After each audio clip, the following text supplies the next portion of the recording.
Hi. Cesar, du kannst doch nicht im Ernst ein ganzes Video zu einem Kameratrick machen, den du selber nicht mal wirklich nutzt. Doch. Heute geht es um das hier. Eine Kameratechnik erfunden sehr wahrscheinlich von Regisseur Alfred Hitchcock, in seinem Film Vertigo genutzt. Bei diesem verändert sich die Entfernung der Kamera zu gefilmtem, sowie gleichzeitig die Sichtweite, was Dinge und Menschen im Bild verzerrt. Seit Hitchcock kam die Technik weiterhin vor, mal mehr, mal weniger auffallend und mal mehr, mal weniger albern. Was es ist, warum es ist und wie ihr auch so etwas machen könnt, erfahrt ihr nun hier.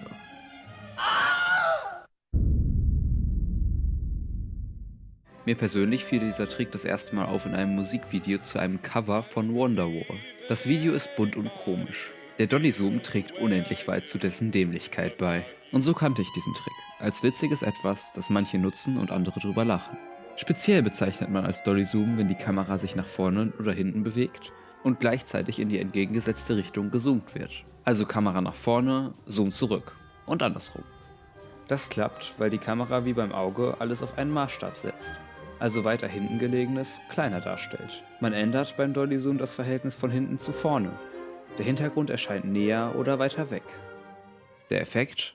Der, die oder das Gefilmte scheint gleich weit weg zu bleiben. Allerdings verzerrt sich das Bild.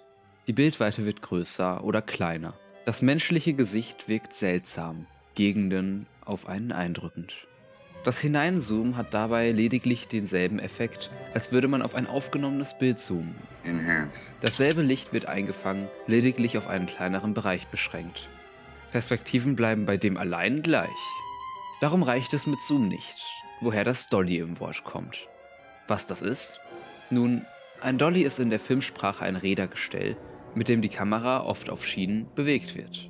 Vor allem ist das praktisch, damit die Bewegung gerade und in eine einzige Richtung funktioniert. Und beim Dolly-Zoom ist das essentiell. Der Dolly allein reicht eine Bewegung, bei der sich Perspektiven anders als beim Zoomen verzieren. Allerdings kaum merkbar.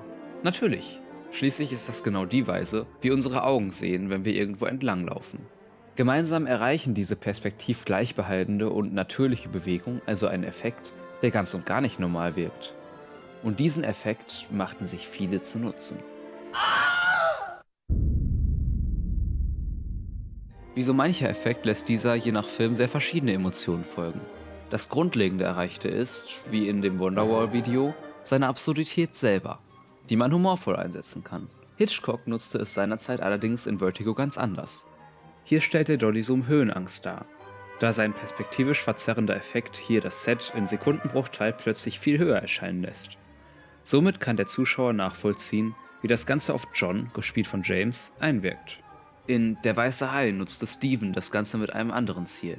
Eine gewisse Angst, die auf das Entgleiten einer Situation folgt, ereilt hier Martin, gespielt von Roy.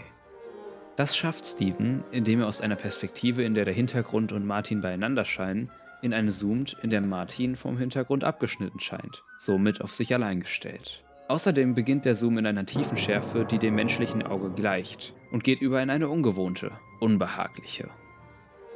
Ein anderer Martin schaffte dasselbe in Goodfellas. Dort wirkt der Dolly-Zoom gezielt unscheinbarer. Es wechselt konstant von tief zu weit, was zugleich ein Entgleiten und ein auf einen Eindrücken des Hintergrundes bewirkt. Die Situation ist hier eine überwältigende, mit der der Charakter, sowie nun auch der Zuschauer, erstmal klarkommen muss. Um die Szenerie und Kameraeinstellung dafür nicht verlassen zu müssen, ist der Dolly-Zoom genau das richtige Tool. Angst kreierte das Ganze auch in einem Werk von Peter, das so manchem bekannt sein könnte. Der Wald bewegt sich gefühlt auf einen zu, wird enger, somit bedrohlicher. Es ist ein Trick, der in der Realität nur mit Kamera klappt, somit hier genutzt als das unwirkliche Zeichen, dass etwas Böses naht. Dennoch scheint es so, dass das Ganze vielleicht in ein paar Klassikern gut eingesetzt funktionierte und dann so langsam in einen Witzeffekt vergrünte. Kann man den Dolly-Zoom heutzutage überhaupt noch dramatisch einsetzen?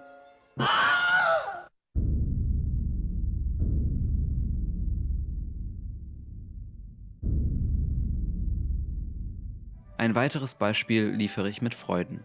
Diesmal aber ein Film aus dem nicht ganz so entfernten 2018. Under the Silver Lake heißt die zu Unrecht ein wenig übersehene Parodie auf Hollywood, Mysterienfilme und die ganze Branche drum und dran, unter der Regie von David. Und dabei ist es sogar noch ein wirklich gruseliger und spannender Film. Ein Moment freute mich ganz besonders. Zu Anfang wird nämlich plötzlich ein Dolly-Zoom verwendet. Er folgt auf ein verstörendes Event und lässt alles so wirken, als ob die Umgebung auf Sam, gespielt von Andrew, eindrücken würde. Er kann niemanden und nichts um ihn herum trauen, was ein wichtiges Thema im Film wird. Klingt toll, aber was bringt's? Scheint ja eine aufwendige Sache für so einen kleinen Effekt. Dolly her, Schienen her, Personal her und dafür sorgen, dass das alles nicht im Bild ist. Mit wenig Budget geht sowas allerdings auch. Nehmt einfach eure Kamera, euer Handy oder sonstiges Aufnahmeutensil. Sucht euch irgendwas, was gedollyzoomt werden soll. Bewegt euch mit der Kamera, dem Handy oder sonstigen Aufnahmegerät während laufender Aufnahme auf das Irgendwas zu. Möglichst ruhig natürlich. Dann könnt ihr entweder per Hand oder mit dem Objektiv oder diversen Apps rauszoomen oder in Nachbearbeitung dasselbe tun. Gleiches natürlich mit Wegbewegen und Reinzoomen. Mit etwas Übung hat man filmreiche Aufnahmen drauf. Obwohl Dollyzooms durch ihre Weirdheit gerne etwas Komödiantisches mitbringen, können sie definitiv in ihrer Ursprungsintention eingesetzt werden. So kann jeder, du und ich, von Martin über Peter bis hin zu David, sich darin versuchen. Möge es als ein witziges kleines Video sein oder als bedeutungsvoller Moment in einer zugehörigen Story. Das Tool ist da, die Möglichkeiten grenzenlos.